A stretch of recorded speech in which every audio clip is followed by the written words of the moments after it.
Sa mga nakalipas na dekada, ang China ay lumitaw bilang isa sa pinakamakapangyarihang bansa sa buong mundo.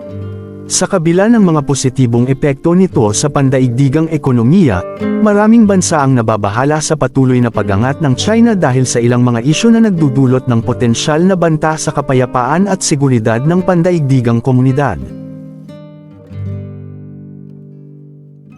Ang banta ng China sa mundo. Isang malalim na pagsusuri. Kumusta at maligayang pagbabalik sa aking channel. Ang channel na tumatalakay sa mga nangyayari kasalukuyan sa tulong ng artificial intelligence at kaunting research na rin. Kung bago ka pa lang dito sa aking channel, isang munting request mula sa inyong lingkod. Huwag kakalimutang mag-like, subscribe at pakipindot na rin ang notification bell icon para updated ka sa mga bago kong content. Ngayon pa lang ay pinasasalamatan na kita.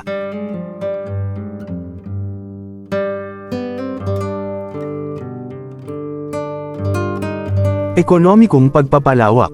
Isa sa mga pangunahing alalahanin tungkol sa China ay ang kanilang agresibong pagpapalawak sa ekonomiya. Ang Belt and Road Initiative, BRI, ng China ay naglalayong magtayo ng infrastruktura sa iba't ibang bahagi ng mundo, partikular na sa mga umuunlad na bansa. Habang ito ay nagbibigay ng mga oportunidad para sa pag-unlad, ang ilang mga eksperto ay nangangamba na ito ay nagiging paraan ng China para palawigan ang kanilang impluwensya at kontrol sa mga bansang tumatanggap ng kanilang tulong. Ang pagkakabaon sa utang ng mga bansang ito ay nagiging dahilan upang makuha ng China ang mga kritikal na asset at daungan na maaaring magamit sa kanilang geopolitical na interes. Militarisasyon at teritorial na alitan. Ang militarisasyon ng South China Sea ay isa pang pangunahing banta na dala ng China. Ang pagtatayo ng mga artificial na isla at mga base militar sa lugar na ito ay nagdudulot ng tensyon sa rehiyon, lalo na sa mga bansang may karapatang mag-angkin sa bahagi ng karagatang ito tulad ng Pilipinas, Vietnam, at Malaysia. Ang pag-angkin ng China sa halos buong South China Sea, na sinasabing bahagi ng kanilang Nine-Dash Line, ay itinuturing na labag sa pandaigdigang batas, partikular na sa United Nations Convention on the Law of the Sea, UNCLOS. Cybersecurity at teknolohikal na dominasyon. Sa larangan ng teknolohiya, ang China ay itinuturing na isa sa mga nangungunang bansa sa cybersecurity threats. Ang mga pag-atake sa mga sistemang pang-computer at pagnanakaw ng intelektual na ari-arian ay nagiging mas madalas, na nagmumula umano sa mga grupong may koneksyon sa gobyerno ng China. Bukod dito, ang dominasyon ng mga kumpanyang Chino tulad ng Huawei sa larangan ng telekomunikasyon ay nagbubunga ng mga pangamba sa seguridad ng data at espionage. Paglabag sa karapatang pantao. Isa rin sa mga kritikal na usapin ay ang paglabag ng China sa karapatang pantao. Ang kanilang mga patakaran sa Xinjiang laban sa Uyghur Muslim ay nagdulot ng pandaigdigang pagkondena.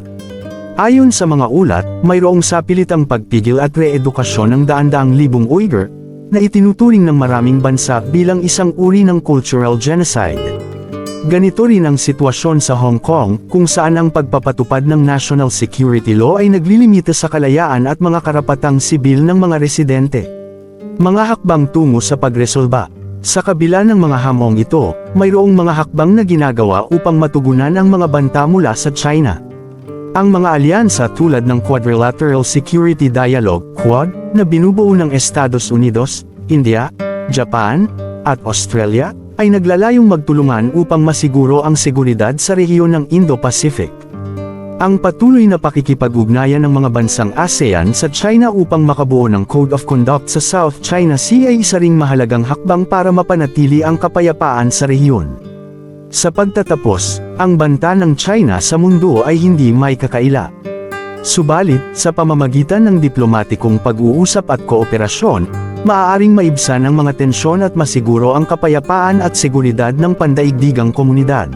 Ang mga bansa ay kinakailangang magkaisa at magtulungan upang harapin ang mga hamon na dulot ng mabilis na pag-usbong ng China bilang isang pandaigdigang kapangyarihan.